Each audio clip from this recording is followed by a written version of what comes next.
The lawyer's voice cracked over the silence. $5 million each, to David and Claire. Applause erupted in their throats, smug grins stretched wide, crocodile tears vanishing instantly. Then came my name, and to Michael, a key, with no listed property attached. David laughed so hard he slapped the oak table. The worthless grandchild gets worthless junk. He grabbed one of my childhood photos from the box of keepsakes and tossed it into the fireplace. Flames swallowed my smile. I didn't move, didn't flinch, didn't blink, because the key was already burning a hole in my palm, and I knew exactly what it opened. Grandma wasn't a woman of noise. She spoke in riddles, hid her affection in puzzles, her lessons in silence. Everyone thought she favored David and Claire, her golden grandchildren. They got the vacations, the spotlight, the inheritance. Me? I got her errands, carrying boxes, fixing the hinges in her attic, cataloging her journals. Nobody noticed, but those chores were her way of teaching me the map. The last time I saw her alive, she pressed that key into my hand. "Not everything of value shines," she whispered. I thought it was just another of her cryptic lines. I didn't understand until the will was read and I saw David's smirk. I left the funeral without a word, no scene, no confrontation, just quiet. That night, I drove to the north end of town, to Grandma's forgotten storage facility. The key slid into Unit 317 like it had been waiting decades for me. The lock clicked. The door rolled open, and the world shifted. Inside were rows of file cabinets, ledgers, and deeds. Land titles, stock certificates, safety deposit box records. Not junk, not scraps. The true empire she had built in silence. David and Claire got cash. I got the machine that made it. I didn't rush. Impulses are for fools. First, I hired a lawyer, one who specialized in loopholes. The will had a clause. By accepting their inheritance, my siblings had forfeited all rights to other assets not explicitly listed. They'd signed away the kingdom for the gold coins at its gate. Next, I took inventory. The storage files traced decades of hidden acquisitions.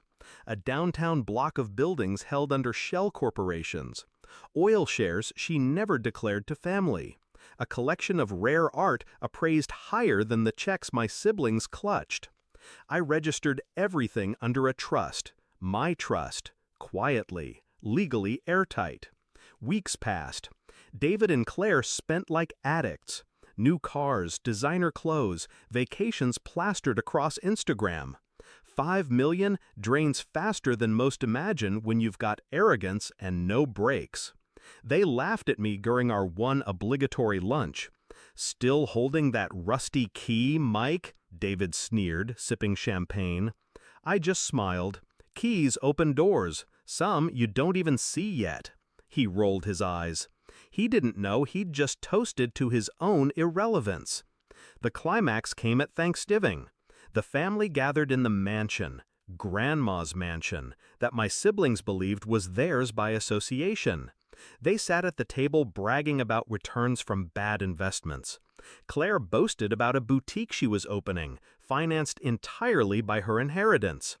David mocked me, again in front of uncles and cousins. Mike's probably renting a shoebox somewhere.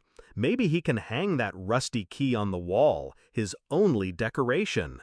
Laughter circled the table. I waited. I let them gorge on turkey, wine, and ego. Then, when silence fell for grace, I slid an envelope onto the table. Deeds, titles, trust agreements. Every building, every share, every painting. "Funny thing," I said, my voice calm, almost gentle. "That rusty key opened the archive to everything Grandma didn't want in the wrong hands. You took the money. You signed away the rest." Claire's fork clattered to the plate. David's smirk cracked. What are you saying?" he stammered. I'm saying, I leaned back, savoring the moment, you sold your birthright for a stack of bills you've already wasted. Meanwhile, I own the ground beneath your new boutique, the company that employs your friends, even the land this mansion sits on. Their faces drained white. The room went dead. Only the clock ticked. I let them sit in the weight of their own stupidity. Revenge isn't loud. It's not fire or shouting. It's silence. It's watching their laughter rot into fear when they realize the game ended before they even knew they were playing. I didn't raise my voice. I didn't need to. Their downfall was self-inflicted. I just turned the key.